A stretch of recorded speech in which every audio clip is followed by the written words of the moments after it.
संसद के बजट सत्र में देश की आर्थिक स्थिति से ज्यादा चर्चा महाकुंभ की भगदड़ और उसके बाद हुई मौतों पर हो रही है। विपक्ष सरकार को घेरते हुए यह सवाल उठा रहा है कि कितने लोग इस हादसे में मरे, जबकि सरकार मौत के आंकड़ों पर एकदम चुप है।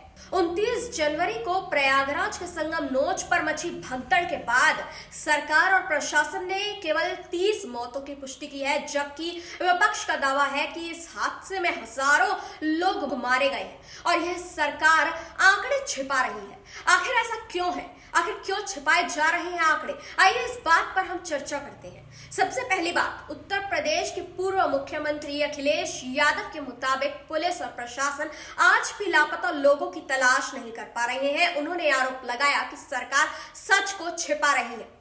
दूसरी बात, कांग्रेस अध्यक्ष मल्लिकार्जुन खड़गे का कहना है कि महाकुंभ में 1000 से ज्यादा लोग मरे, लेकिन सरकार इस मुद्दे पर चुप है। जब राज्यसभा के उप सभापति जगदीप धनखड़ ने उनसे सवाल पूछा तो खड़गे ने कहा, सही आंकड़ा आप ही बता दीजिए।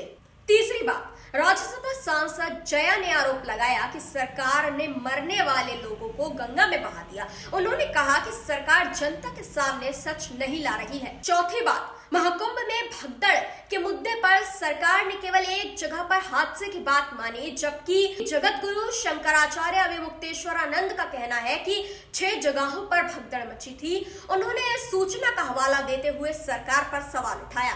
पांचवी बात, हादसे के बाद से प्रशासन ने एक बार भी मृतकों के आंकड़ों के बारे में अपडेट नहीं दिया, ना ही कोई प्रेस कॉन्फ्रेंस की। यह सब सरकार की चुप्पी पर सवाल उठाता है। छठी बात, अखिलेश यादव का कहना है कि जब लोग मर रहे थे तब सरकार हेलीकॉप्टर से फूल बरसा रही थी। उन्होंने यह भी सवाल उठाया कि मुख्यमंत्री योगी आदित्यनाथ क्यों चुप रहे। आपको बता दें कि मौत को सामान्य बताने वालों पर भी सवाल उठ रहे हैं। मौनी अमावस्या के दिन महाकुंभ में पश्चिम बंगाल से आए 3 श्रद्धालुओं की भगदड़ में मौत हो गई। उनके शवों के साथ कोई डेथ सर्टिफिकेट नहीं दिया गया, जिस पर पश्चिम बंगाल के मंत्री अरूप विश्वास ने सवाल उठाया। उनका कहना था कि यह केवल यूपी में ही चल सकता है और राज्य सरकार आंकड़े दबाने के लिए ऐसा कर रही है।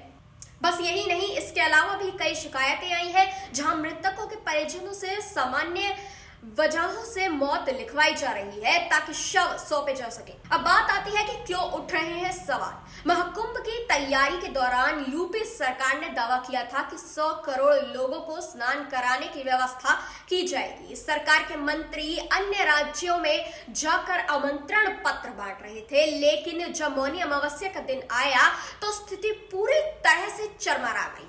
अखिलेश यादव के मुताबिक पहली बार मौनी अमावस्या के दिन ब्रह्म मुहूर्त में साधु और सन्यासी स्नान नहीं कर पाए। शंकराचार्य अविमुक्तेश्वरानंद जी ने भी इस पर सवाल उठाया और कहा, जब 100 करोड़ लोगों की व्यवस्था थी तो 10-20 करोड़ क्यों नहीं संभाल पाए।